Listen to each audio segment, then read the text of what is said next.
ভ্যাগ ধরে দাঁড়াইছে, নিয়ে যাও।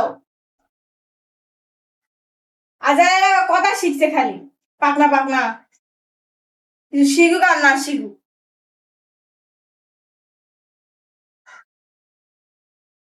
মরিচ খিলে দিলে ভালো হতো, চিল্লা তো রান্না করতে থাক।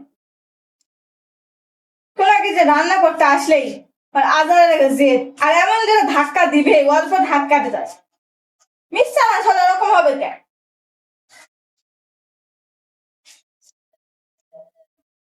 একদম চুপ খাবে, একদম চা খাবে, মানে বাহানা,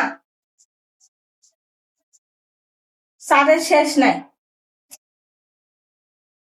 এর লেগায় বেড়া মাছ তাড়াতাড়ি বাসায় এলে ঝগড়া লাগে, ওই জন্যেই তাড়াতাড়ি আলেই সমস্যা। আইলে খাওয়ার যে চাপ বাড়ে, দেরি করে আসবে, আসবে খাবে, ভাত খাবে, শুয়ে পড়বে, রাত কবার। আর যোগে ভাগে আসলে এটা করে দাও, ওটা করে দাও, ওটা করে দাও। তার মধ্যে তো আছে একটা মাইয়া, জালে একেবারে হাত গুট সব ভাজে খাবে। না গেলে আমার কও, আমি যাই কুবামু ধরে। ওরা তো কিসের জেদ।